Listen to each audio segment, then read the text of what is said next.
Video बनाना या फिर घूम के जाके वीडियो बनाना, यूट्यूब पर काम करना कोई भी फैमिली या कोई परिवार नहीं चाहेगा। पहली बार मैं इतने माइनस यानी कि 0 डिग्री टेम्परेचर में मैं गया था, तो ऊपर वाला की कृपा था कि मतलब बचाव हो गया। 1 2 3 4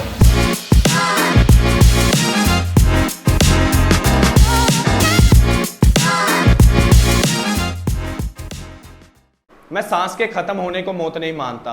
मौत हमारी उसी दिन हो जाती है जिस दिन हम सपने देखना बंद कर देते हैं। जी हाँ, I am proudly say that आज के हमारे जो स्पेशल पॉडकास्ट के गेस्ट हैं वो प्रोफेशन से तो डॉक्टर हैं, बल्कि एक पैशन से वो बहुत ही अच्छे व्लॉगर्स हैं। उन्होंने रिसेंट ही साइकिल से 1000 किलोमीटर तक का सफर तय किया है।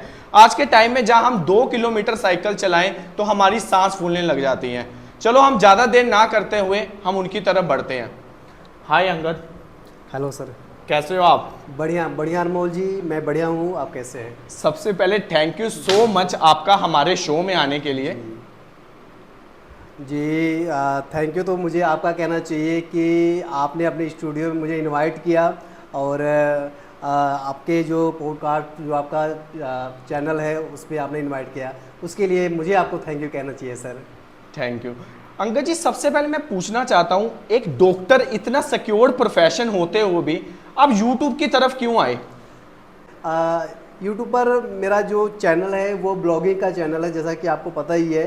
तो ब्लॉगिंग का चैनल, मैं जो भी मतलब कहीं ट्रैवल करता हूँ, कहीं घूमने चला गया, तो जो भी एक्टिविटी होती है, ठीक है, वहाँ का जो भी कुछ ऐसा सीन होता है तो वो मैं उसका शूट करके अपने चैनल पे लोगों को दिखाता हूँ। ये है, ये अपना शौक़ है, यानी मेरा घूमने फिरने का शौक़, ये मेरा पैसन है। तो आज के टाइम में हम देखते हैं कि जिसका कोई बिजनेस हो या जॉब सेटल हो जाए वो अपने पैशन को वहीं ख़त्म कर देते हैं। तो आपकी इसके बारे में क्या राय है? देखो, जो ऐसा नहीं कि मतलब से जो जॉब को ख़त्म करके या अपना बिजनेस को ख़त्म करके अपने शौक़ को लोग पूरा करते हैं, ऐसी बात नहीं है। जब भी मतलब आप अपना शौक़ पूरा करो तो अपना जो बिजनेस है, अपना जो जॉब है, उसको मेंटेन करते हुए अपने जो शौक़ है उसको पूरा करिए। आपको जो ज़िंदगी में अच्छा लगे वो करिए। जब आपने यूट्यूब की तरफ आने का सोचा तो आपके दोस्तों, आपके फैमिली की फुल सपोर्ट थी इसमें? जी, यूट्यूब पर सबसे पहले मैं आपको ये बताना चाहूँगा कि यूट्यूब पर आए हुए मुझे करीब 2 साल से ऊपर हो गया। तो स्टार्टिंग में जो वो नॉर्मल मतलब से अपने शहर में, जो मेरा शहर लुधियाना शहर है, वहाँ के जो आसपास में जो टूरिस्ट प्लेस है वो सब मैंने कवर किया। बाकी उसके बाद धीरे धीरे जो पंजाब के काफ़ी जो डिस्ट्रिक्ट हैं, फेमस डिस्ट्रिक्ट हैं, जिसमें कि अमृतसर हो गया, पटियाला हो गया, फिरोजपुर, चंडीगढ़, ये सब इसको मैंने कवर किया। उसके बाद पंजाब से बाहर भी गया, जो है कि दिल्ली और यूपी भी गया, उत्तर प्रदेश भी गया। पर फैमिली की इसमें सपोर्ट थी आपको? देखो, वीडियो बनाना या फिर घूम के जाके वीडियो बनाना, यूट्यूब पर काम करना कोई भी फैमिली या कोई परिवार नहीं चाहेगा कि आप एक अच्छा प्रोफेशन को थोड़ा सा टाइम मतलब उसमें ना देके आप वीडियो बना रहे हो, कोई फैमिली ऐसा नहीं चाहेगा। तो बाकी मेरा पैसन है, मेरा शौक़ है, क्योंकि ये जीवन है, जीवन तो चलता रहेगा, इसमें साथ साथ में सब कुछ देखना है। जो हमने अपना परिवार भी देखना है, अपना बिजनेस भी देखना है, अपने शौक़ भी पूरे करने हैं, तो ये इस तरह से चलता है। जैसे कि मैंने अपने व्यूअर्स को बताया था कि रिसेंट ही आपने साइकिल से लुधियाना से लद्दाख 1000 किलोमीटर का सफ़र तय किया।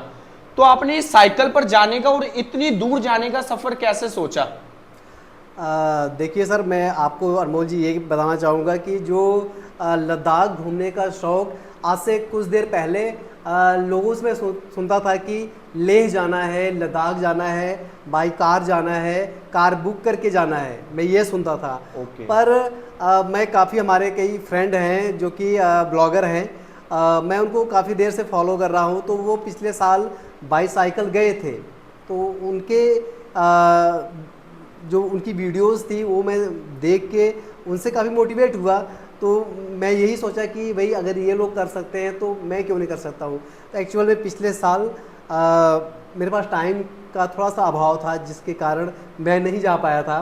तो बाकी इस साल श्योर मुझे था कि इस साल मैं अपना जो भी मेरा टाइम निकलेगा वो मैं मैनेज करते हुए मैं लद्दाख के लिए ज़रूर निकलूँगा। सो मैं निकला और लद्दाख पहुंचा भी और लद्दाख से रिटर्न भी हुआ। मैं अपने व्यूअर्स को बताना चाहूँगा, इनका लद्दाख तक का सफ़र कम से कम 1 महीने तक का रहा है। उनका डे बाय डे सभी व्लॉग्स इनके चैनल अंगद आजमगढ़िया व्लॉग्स पर पड़े हैं, आप उन पर जाके देख सकते हो। और स्पेशल और भी जगह ये इन फ्यूचर में जाते हैं, तो उन्हें देखने के लिए इनके चैनल को जरूर सब्सक्राइब करें। तो अंगद जी, मैं ये पूछना चाहता हूँ, जब आपने लद्दाख जाने का सोचा तो आपने उसके बारे में कुछ रिसर्च की थी कि वहाँ का मौसम कैसा होगा, या मैं साइकिल पर ट्रैवलिंग तो कर रहा हूँ, कहीं रास्ते में मेरे साथ मिस हैपनिंग हो गई, तो इस चीज़ के बारे में कुछ रिसर्च की थी उससे पहले आपने? जी, रही बात रिसर्च करने की, तो रिसर्च जाने से पहले ये मेरे दिमाग में था कि मैं वहाँ पर क्या क्या ले जा सकता हूँ। जैसे कि पहले तो मैंने वहाँ पर कोई होटल में नहीं रहना है, क्योंकि मेरा बजट ट्रैवल था। जो मेरा ट्रैवल था, मतलब जो मेरी यात्रा थी वो बजट में थी।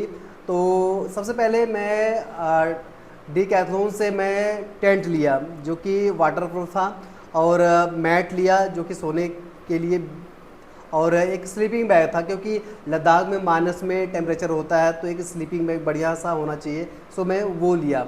तो ये सब कुछ था जिसकी वजह से फिर मैं वहाँ मतलब से ये सब लेके वहाँ पर गया, तो जिससे कि काफ़ी बजट मेरा, मतलब से जो बजट में मैं गया था उस बजट में मेरा सारा कुछ मैनेज हुआ। तो मतलब इसकी चीज़ की आपने रिसर्च की थी कि जी, वहाँ इस चीज़ों की जरूरत पड़ सकती है। जी, क्योंकि मुझे पता था कि वहाँ पर बारिश भी मिलेगी और माइनस में टेम्परेचर भी मिलेगा। इसकी वजह से मैं -5 डिग्री का स्लीपिंग बैग था वो मैं ले गया था, ताकि मुझे ठंड से कोई दिक्कत ना हो। क्योंकि मैं इतना ज़्यादा टेम्परेचर में, अनमोल जी आपको पहले बताऊं कि पहली बार मैं इतने माइनस यानी कि 0 डिग्री टेम्परेचर में मैं गया था।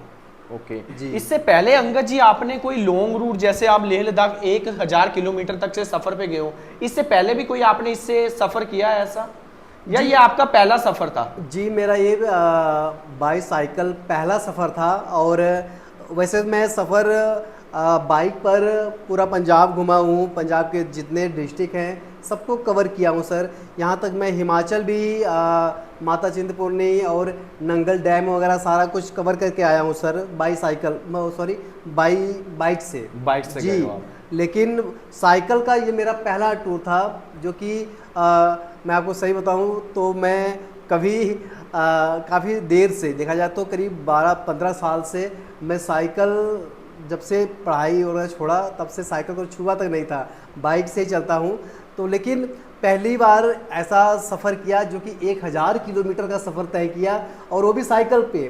सर ये मेरे लिए बहुत बड़ी बात है। बिल्कुल, आज के टाइम में अगर मेरे जैसे क्या, हम जैसे लोग आज की यूथ देखें 2-3 किलोमीटर तक का सफ़र करें, उनकी सांस फूलने लग जाती है। आपको बहुत अच्छे से मैं अप्रिशिएट करता हूं कि आपने 1000 किलोमीटर तक का सफ़र तय किया। अंगद जी, मैं ये पूछना चाहता हूं, अब आपने साथ जाने के लिए आपने लगेज में क्या क्या लिया? जी, अनमोल जी बहुत अच्छा आपने क्वेश्चन किया। बहुत, जो कि ज़्यादातर लोगों को ये जिज्ञासा होती है कि हम अगर सफ़र में जाएं तो क्या कैरी करके ले जाएं। बहुत अच्छा सवाल है। तो मैं आपके दर्शकों को यही बताना चाहूँगा कि अगर आप ट्रैवल करना चाहते हैं बाई साइकिल, तो सबसे पहले आप पूरा मन बनाइए। आप पूरा अंतरात्मा से पूछिए कि मैं जिस सफ़र में जा रहा हूँ क्या मैं उसमें फिट बैठूँगा कि नहीं बैठूँगा। क्या ऐसा होगा कि कोई ऐसा दिक्कत आएगा कि अभी मतलब वहाँ जाने के बाद मुझे दिक्कत हुई, रास्ते में थोड़ी सी प्रॉब्लम हुई, मैं वापस ना आ जाऊँ। तो आपको पहले अपने आप को पूरा मजबूत बनाना पड़ेगा। सो मैंने वैसे ही किया। ठीक है, पहले मैं ठाना कि मुझे जाना है तो जाना है। तो ये सब अपना, जैसे कहते हैं कि अपना जो कॉन्फिडेंस था उसको मैंने मजबूत किया, फिर निकला जो है कि। तो जब लद्दाख आपने जाने की तैयारी की तो उस लगेज में आपने क्या क्या लेकर गए अपने बैग में, क्या क्या चीज़ें साथ कैरी करके गए? लगेज के बारे में बताऊं तो लगेज में मेरे पास था, सबसे पहले बताऊं तो साइकिल था। ठीक है, और अनमोल जी मैं ये लोगों को बताना चाहूँगा कि अगर आप जब भी लद्दाख या पहाड़ों का सफ़र करें तो साइकिल एक आपके पास बढ़िया साइकिल होना चाहिए। ओके, बढ़िया साइकिल, वो भी गियर वाला होना चाहिए। गियर तो वाला आपने गियर वाला साइकिल रेफर किया था? जी, मेरे पास जो साइकिल था वो विदाउट गियर का था। मेरे पास जो ओके। साइकिल वो विदाउट गियर का था, जो कि इसके बारे में मुझे नॉलेज नहीं था कि पहाड़ों पे चलना मतलब विदाउट गियर वाली साइकिल चलना बहुत मुश्किल होगा। सो मुझे पता नहीं था। बाकी मैं ऑडियंस को यही कहना चाहूँगा कि जब भी आप लद्दाख जाते हैं तो आप गियर वाली साइकिल से जाएं। उसके ठीक है। साथ साथ आपने उसके कौन सी साथ चीजें साथ कैरी की? अगर आपका जो यात्रा है वो बजट में है, बजट का मतलब कि आप बहुत कम पैसों में अगर आप सफ़र करना चाहते हैं, यात्रा करना चाहते हैं, तो उसमें आपको सबसे पहले एक बढ़िया सा स्लीपिंग बैग होना चाहिए, जो कि मतलब से माइनस में भी अगर टेम्परेचर चला जाए तो आपको कोई ठंड का एहसास ना हो। और उसके बाद एक बढ़िया 1 नंबर का आपका टेंट होना चाहिए, जो ओके। कि रास्ते में अगर आप जा रहे हो जहाँ आप स्टे किए हो, अगर बाय द वे बारिश आ गई, आपके पास शेड नहीं है जहाँ आप स्टे किए हो, तो जो टेंट बढ़िया क्वालिटी का होगा तो फिर क्या होगा कि फिर आप बच सकते हो। अगर नहीं तो आजकल सस्ते भी आते हैं, 1000-1500 के भी आते हैं। तो क्या होता है कि वो सिंगल होता है, मतलब से जैसे सिंगल लेयर का होता है, तो उसमें काफ़ी प्रॉब्लम क्रिएट होती है। लेकिन अगर आपके पास बढ़िया अगर टेंट है तो कोई दिक्कत नहीं, आप बेफिक्र होकर उसमें सो सकते हो। मैं अपना एक छोटा सा तजुर्बा बताऊं टेंट के बारे में लेके, बाकी मैं आगे मैं क्या क्या सामान ले गया था वो मैं आपको बताऊंगा। तो जब मैं जैसे ही मतलब उधमपुर से पहले मैं पहुंचा, तो पहली बार जब मुझे बारिश मिली रात को, तो मेरे पास जो टेंट था वो बहुत ही मैं बताऊं कि बहुत बढ़िया डबल लेयर का मेरे पास टेंट है। ओके। और भी वो मैं लिया था, डीकैथलॉन से लिया था, और ओके। 2500 रुपये का था, यानी कि 2500 रुपये का टेंट था, और वो डबल लेयर का। और उस रात काफ़ी भीषण वहाँ पे बारिश हुई थी, ओके। और काफ़ी भीषण बारिश हुई थी। और देखा जाए तो 2 से ढाई घंटा बारिश हुई थी वहाँ पे। और चलो ऊपर वाला की कृपा था कि मतलब बचाव हो गया, पानी एक बूंद भी अंदर नहीं आया। तो मैं आपके दर्शकों को यही कहना चाहूँगा, जब भी आप सफ़र पे निकलो तो आप बढ़िया क्वालिटी का जो है कि एक मतलब आपके पास स्लीपिंग बैग जरूर, स्लीपिंग टेंट बैग होना के साथ चाहिए। साथ टेंट होना ज़रूरी है। ठीक है। और साथ में मैट हो एक आता है, मैट ले लीजिए। बाकी मैं साथ में क्या लिया था कि एक रेनकोट मेरे पास था, ठीक है, क्योंकि बरसात तो पहाड़ों में मिलना ही मिलना आपको है। उसके बाद साथ में जो है कि आप हल्का सामान लो, जैसे कि मेरा पहला सफ़र था, मैं और घर के जो लोग थे सबने आप चाय बनाने के लिए चीनी ले लो, चाय पत्ती ले लो, आप ये दूध का पैकेट ले लो, ये ले लो। तो मैं यही कहना चाहूँगा कि जब भी आप कभी सफ़र करते हैं तो आप कम वेट लेके कम निकलो वेट वाली तो चीजें सही। लेके जाओ, क्योंकि साइकिलिंग के क्यों- साथ उसका भी भार, जी जी भार आपने मैनेज करना है उस जी। चीज में। तो ये सब था। बाकी आप एक स्टोव आता है, ठीक है, जो बुटेन गैस जिसमें लगा के आप मतलब से चाय वगैरह पका सकते हो, मैगी पका ओके। सकते हो, ये सब मेरे पास था। तो यही सब कैरी किया था मैं। बाकी ओवर वेट ना लेके जाओ तो बढ़िया है। मैं ओवरवेट नहीं दर्शकों से लेके यही जाओ। कहना चाहूँगा कि आप ओवर वेट ना लेके जाओ तो बढ़िया है, क्योंकि पहाड़ों पे चढ़ना बहुत मुश्किल होता है। जब आप साइकिल से जाते हैं, चढ़ाई करते हैं, तो एक तो आपका वेट होता है, ऊपर से आप लगेज अगर ज़्यादा रखते हैं तो काफ़ी दिक्कत हो सकती है। तो आपने जब साइकिलिंग स्टार्ट की जाने से पहले, जी। तो फर्स्ट राइड आपने कितने किलोमीटर तक की? जी अनमोल जी, मैं आपको ये बताना चाहूँगा कि जब मैं पहले दिन जब स्टार्ट किया तो घर से निकला तो पास में मंदिर है, मंदिर पे गया। आप पहला वीडियो दर्शकों आप जब आप देखेंगे तो आपको क्लियर हो जाएगा कि मैं बकायदा माथा टेका और फिर वहाँ से निकला लुधियाना, जो चौक है जलंधर बाईपास, वहाँ से निकला। तो सर देखो, जब कोई आप अच्छा काम करने के लिए निकलते हो तो काफ़ी दिक्कत होती है आपको। बिल्कुल। तो जैसे ही मैं निकला तो जैसे ही 100 मीटर गया सर, तो ओके। मेरी साइकिल 100 मीटर जाते ही पंचर हो गई। जबकि मैं फिर जी उसी साइकिल से 1 महीने तक मैं सुबह मॉर्निंग में प्रैक्टिस किया, उस साइकिल को कोई दिक्कत नहीं हुई। मुझे ये था कि नई साइकिल है और नया टायर ट्यूब इसका है, कोई दिक्कत नहीं होगी। लेकिन ऊपर वाले बट के निकलते ही जी, जैसे ही मैं लुधियाना जालंधर बाईपास से निकला अपने सफ़र पर, मात्र 100 मीटर जाने पर ही साइकिल पंचर हुआ था सर। और उसी समय मुझे ये एहसास हुआ कि मैंने ऊपर वाले से यही मांगा कि परमात्मा ये क्या हो गया, जो है कि अगर आप अभी यदि कर रहे हो तो आगे क्या होगा। लेकिन जिसको भी मैं मानता हूँ ऊपर वाले का थैंक कि वहाँ पंचर हुआ स्टार्टिंग में, मैं साइकिल को खुद ठीक किया, मेरे से नहीं हुआ, फिर आगे दुकान था वहाँ पर जाकर ठीक करवाया। फिर सर मेरा सफ़र बढ़िया रहा, फिर कभी कोई दिक्कत नहीं हुई। हाँ, बीच में जाके एक या दो दो बार मुझे दिक्कत हुई थी। जी सर। तो कितने किलोमीटर तक आप कॉन्टिन्यूसली राइडिंग करते थे? जी, पहला जो मेरा जो सफ़र था वो था करीब करीब 85 किलोमीटर का। मैं जालंधर से आगे एक भोगपुर है, ठीक है, मुकेरिया के पास में, पठानकोट से काफ़ी देर पहले ही भोगपुर। भोगपुर। जी, पहला स्टे मैं वहाँ किया था। एक जिमीदारा ढाबा था, वहाँ पर पहला स्टे किया मतलब था। 85 किलोमीटर आपने कंटिन्यूस साइकिलिंग करके वहाँ पे ठहरे थे आप? 85-90 लगभग मैं बता रहा हूँ, ठीक है ना, मुझे इतना याद नहीं, पर मैं जो सफ़र इतना ही किया था। मैं लुधियाना से लद्दाख जाने को अगर मैं खुद के ऊपर देखूँ तो इतना रिस्क ही मानता हूँ। तो आपने ये चीज़ एज ए रिस्क नहीं ली कि अगर वहाँ पे कोई आपके साथ मिस हैपनिंग हो जाए, तो अब इस चीज़ को नहीं देखा आपने? जी, आपका बहुत बढ़िया ये सवाल है, क्योंकि मतलब कई बार होता है ना कि अगर हम देखो अनमोल जी, अगर हम ये दो पहलू होता है ना, एक पॉजिटिव होता है, एक नेगेटिव होता है। तो हम नेगेटिव को ज़्यादा ना, थोड़ा सा तो देना चाहिए, ठीक है, पर ये कि मेरा ज़्यादा फोकस पॉजिटिव पे था। ओके। मेरी जो पॉजिटिविटी थी वो ज़्यादा थी कि परमात्मा, मैं सफ़र पे निकल रहा हूँ, कृपा करना, ठीक है। तो मैं पॉजिटिव होकर निकला, सो रिज़ल्ट मुझे अच्छा मिला, पॉजिटिव रिज़ल्ट मिला। मेरे कहने का भाव है कि जब मैं पॉजिटिव होकर निकला तो मुझे रिज़ल्ट भी पॉजिटिव मिला सर। मतलब मन में अंदर पॉजिटिविटी होनी चाहिए कोई भी काम शुरू करने से पहले। जी। तो आपने इतने लंबे सफ़र में अपने खाने को कैसे मैनेज किया? अनमोल जी, खाने को मैनेज करने की बात तो मैं आपको सही बताऊं तो कईयों को ये लगता होगा कि हमने ट्रिप पे जाना है तो हमारे पास जो है कि करीब करीब ज़्यादा से ज़्यादा बजट होना चाहिए, करीब बजट होना 10,000, चाहिए, 20,000, बिल्कुल। 30,000 बजट होना चाहिए, ताकि बिल्कुल। हम अच्छे से इंजॉय कर सकें। तो सर देखो, यात्रा करने के लिए या फिर घूमने फिरने के लिए ज़्यादा बजट की ज़रूरत नहीं पड़ती है सर। ओके। आप खर्च करने को आप लाखों रुपए खर्च कर दो, ठीक है, बिल्कुल, कहीं लेकिन अच्छा होटल में खाकर, जी, कहीं रहकर, लेकिन वो फीलिंग नहीं आपको आ सकती है। आप कम बजट में भी जाके अच्छा फील कर सकते हो, अपना अच्छा जो आपकी ट्रिप है आप उसको बढ़िया एंजॉयफुल बना सकते हो सर। तो मेरे पास बजट कम था लेकिन सफ़र बहुत अच्छा रहा। और जैसा कि आपने बताया कि आपने ये सवाल पूछा कि आप जो है कि खाने पीने का कैसे करते थे, तो सर मैं नॉर्मल जो ढाबे हुआ करते थे मैं वहाँ पर रुका, और वहाँ पर जो है कि जो डिनर या फिर लंच मैं वहाँ पर किया सर।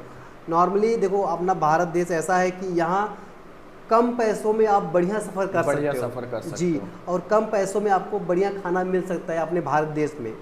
तो मैं आपके दर्शकों को यही कहना चाहूँगा कि जब भी आप कभी निकलते हो सफ़र पर, तो आप ये मत सोचो कि हमारे पास ज़्यादा बजट हो तो मैं निकलूँ सफ़र पर। आप कम बजट में भी आप अच्छा सफ़र कर सकते हैं। तो आप जब लुधियाना से निकले आपको पता था या आप सोचकर चले थे कि रहना कहाँ है, रास्ते में रात हो जाएगी, अगले पहाड़ी इलाके हैं वहाँ पर, तो अपने रहने को कैसे मैनेज किया आपने? देखो, सफ़र मैं सारा दिन जो सफ़र करता था ना, वो मैं सिर्फ दिन दिन करता था।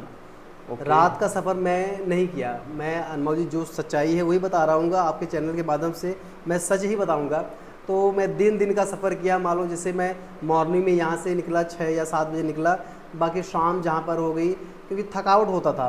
मतलब जैसे सुबह आप निकले, सारा दिन आपने साइकिल चलाया, तो जाहिर सी बात है शरीर है, ठीक है, तो काफ़ी शाम तक काफ़ी थकावट हो जाती थी। तो उससे ये होता था कि भाई अब मेरे को स्टे कर लेना चाहिए। शाम 5 बजे 6 बजे तक मुझे ये लग जाता था, शरीर को भी मेरे लग जाता था यार थकावट ज़्यादा हो गई है, अब मुझे रुक जाना चाहिए। तो उसी हिसाब से मैं करता था। चाहे मेरा देखो, मैंने सफ़र कई ऐसे जगहों पे प्लेन एरियो में मैंने 120 किलोमीटर का भी सफ़र तय किया, और पहाड़ों पे मैं 25 किलोमीटर तक का भी सफ़र किया।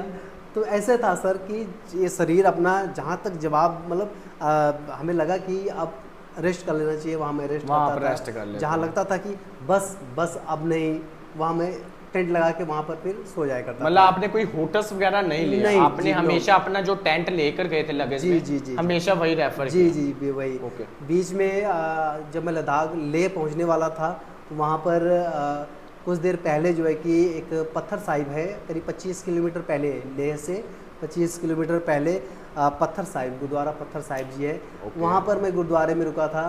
बाकी मेरा तो टेंट में ही ज़्यादातर मैं अपना समय मतलब से नाइट मतलब से स्टे किया। ओके, तो आपको रिस्की नहीं लगा कि रात को स्टे कर रहे हो, पहाड़ों में कोई जानवर आ गया, या कहते हैं कि पहाड़ों में जब स्टे वगैरह करो तो भालू का बहुत डर रहता है, जी जी जी। तो इस चीज़ आपके मन में डर नहीं था? देखो, भालू वाली बात जो आप कह रहे हो वो सच है, 100% सच है। जब हम पहाड़ों पे जाते हैं जहाँ सिर्फ बर्फ़ ही बर्फ़ होती है ना, वहाँ भालू बहुत होते हैं। और वहाँ रिस्क भी होता है, क्योंकि वहाँ के जो लोकल लोग हैं वो यही बताते हैं कि जो मादा होती है, ठीक है ना, वो अपने बच्चों को ज़्यादा केयर करती है। तो वो अगर आप उसके पास जाते हैं या उधर से गुजरते हैं उनके पास से, तो अपने बच्चों को सिक्योर करने के लिए वो आप पे अटैक भी कर सकती है, ठीक है। नहीं तो वो अगर दूर है तो फिर वो कुछ नहीं कहेगी। तो यही सब था। बाकी मुझे भालू कहीं नहीं मिले। हाँ, जब मैं टॉप पर गया था, खारदुंगला पास गया था, तो वहाँ मुझे भालू के बच्चे मिले थे। यानी कि बच्चे ऐसे ओके। काफ़ी ऊंचाई पर, मतलब ऊंचाई था, वहाँ पे बर्फ़ था, तो शायद जो मादा भालू थी वो कहीं छिपी होगी और बच्चे वो चढ़ने की कोशिश कर रहे थे, ब्राउन कलर के भालू। फिर मैं उनको देखा था। बाकी तो और कहीं नहीं रास्ते मतलब कोई मिले। डर नहीं था? बाकी ज़्यादातर मैं जो स्टे किया था, स्टे जहाँ पर रहायशी थी, जहाँ पर बस्ती थी पहाड़ों पर, वहाँ पर स्टे किया था। आपको आपके सफ़र के दौरान कौन सी ऐसी चीज़ अच्छी लगी जो आपको अभी तक याद हो कि हाँ ये चीज़ सबसे बेस्ट लगी मुझे? देखो, सबसे बेस्ट तो अपना सफ़र था, वही मुझे बेस्ट लगा सर। आज भी मेरे पास क्लिप पड़ी हुई है सब, जो है कि मैं जब भी बोर हो जाता हूँ, मैं आपको सही बताऊँ, तो मैं वो क्लिप को देखता हूँ ना, मैं तरोताज़ा हो जाता हूँ, मैं खुश हो जाता हूँ वो क्लिप देख के। फिर फील करता हूँ कि फिर मुझे कहीं निकलना चाहिए टूर पर। जी। तो अपने आप को अकेला महसूस नहीं कर रहे थे ना। वहां पे कि मैं अकेला कहाँ पर आ गया, घनी बस्तियों के बीच में या एक पहाड़ों में जहाँ मेरा कोई जानता भी नहीं है, वहां पे अपने आप को कभी अकेला नहीं महसूस किया आपने? अनमोल जी, देखो, ये आपके अंदर आत्मा की भावनाएं जैसी है ना, ठीक है ना। अगर आप मुझे अपना मानोगे ना, मैं आपसे अनजान हूँ, मेरी बात ध्यान सुनिएगा। मैं आपको नहीं जानता, लेकिन मेरी भावनाएं आपके प्रति बहुत अच्छी है, एक भाई की तरह भावनाएं हैं ना। तो आप अजनबी हो ना, फिर भी हमारे भाई की तरह हो। बिल्कुल। ठीक है, ये बातें होती है। मैं अपने, देखो, अपने सफ़र में जब भी यहाँ से निकला, लुधियाना से निकला, मुझे 1% का माइनस में भी कभी ये नहीं फीलिंग आई कि यार मैं सफ़र में जा रहा हूँ, मुझे कैसे लोग मिलेंगे, अच्छे मिलेंगे, बुरे मिलेंगे, मुझे बिल्कुल फील नहीं हुआ। मुझे लगा मैं सही हूँ ना, मैं अच्छे के लिए जा रहा हूँ ना, सो मेरे साथ अच्छा हुआ अनुभव जी, मैं वही कहूँगा ना, मेरे साथ अच्छा हुआ। और देखो, मैं लुधियाना यानी पंजाब से गया, कश्मीर होते हुए, लद्दाख होके और मनाली होते हुए आया, लेकिन मुझे सब लोग अच्छे मिले। कोई ऐसी जगह का नाम जो आप हमारे व्यूअर्स को या हमको बताना चाहोगे कि वो जगह पर हम सबको एक बारी तो जाना चाहिए? जी जी, बहुत अच्छा सवाल है। अपना जो प्यारा भारत देश है ना, बहुत प्यारा, बहुत प्यारा है। इस अपने देश में ना, देखो, 4 ऋतुएं हैं ना, ठीक है, जैसे जिसमें कि सर्दी भी आ जाती है, बसंत भी आ जाता है, बरसात भी आ जाती है और गर्मी भी है, ठीक है ना। बिल्कुल। और तो इसमें यह है कि अगर आपको सब जीना है, चारों मौसम को अगर आप जीना है ना, तो आप कश्मीर चले जाओ, कश्मीर से आगे लद्दाख तक चले जाओ, आपको सारे मौसम आप सारे फील कर लोगे। मतलब कश्मीर से आगे सब जी घूमने वाली अच्छी जी जगह जी है। जी। ओके। क्या होता था, देखो, मैं ऐसा भी नहीं कि मैं पहले भी जा चुका था कश्मीर या लद्दाख, पहले जा चुका था। मेरा सफ़र साइकिल से पहली बार हुआ और कश्मीर से होते हुए लद्दाख तक का हुआ। लेकिन जो सफ़र रहा, बढ़िया रहा, जो एक्सपीरियंस मुझे मिला, बहुत अच्छा मिला, लोग मिले, बहुत अच्छे मिले, जो वहाँ का वातावरण था बहुत खुशनुमा था। तो मैं यही कहना चाहूँगा सबको कि ज़िंदगी का अपने कुछ समय निकालो और एक बार, चाहे तो अकेले चाहे तो परिवार के साथ, आप एक बार पहाड़ों पे कश्मीर हो के आओ। कश्मीर हो गया। जी, क्योंकि बच्चों के लिए और बुजुर्गों के लिए लद्दाख जाना बहुत मुश्किल है। लद्दाख जाना, जी, मैं क्योंकि ये वहाँ पे मैंने सुना टेम्परेचर के हिसाब से ऑक्सीजन बहुत कम होती जी, है। जी, जी। तो आपको ये चीज़ वहाँ पे महसूस हुई? जी, क्योंकि अगर आपको अच्छा मतलब घूमने परिवार के साथ अगर आपने जाना है तो आप कश्मीर हो के आओ, बहुत बढ़िया। अगर आपको अकेले जाना है, अगर आप बिल्कुल नॉर्मल स्वस्थ हो, ठीक है, तो आप लेह लद्दाख जाओ, वो आपके लिए सही है। क्योंकि लद्दाख जब आप जाते हैं तो वहाँ सिर्फ़ और सिर्फ रेतीले पहाड़ हैं, बर्फ़ है, वहाँ ऑक्सीजन की भयंकर दिक्कत है। वहाँ पर जब आप चलते हैं तो आपको सांस लेने में काफ़ी दिक्कत हो सकती है। जैसे कि अगर कोई बुज़ुर्ग उधर जाता है, मतलब जैसे भी, चाहे बाई कार या बाइक से जाए, उनके लिए काफ़ी प्रॉब्लम क्रिएट हो सकती है। क्योंकि एग्जांपल आपको बताऊं कि जब मैं बस अड्डे पर वहाँ पर था जो है कि, तो फिर वहाँ पर एक राजस्थान के बुज़ुर्ग मिले थे। उन्होंने कहा, बेटा मैं हम लोग फ़्लाइट से आए हैं जो है कि लेकिन आगे जाने का हमारा अब हिम्मत नहीं हो रहा है। अब हम यहीं से हमारा पैकेज, जबकि हमारा पैकेज में था कि हम लोग पैकेज में आए थे घूमने के लिए सारा कुछ, लेकिन अब हम लेह सिटी से ही वापस जा रहे हैं।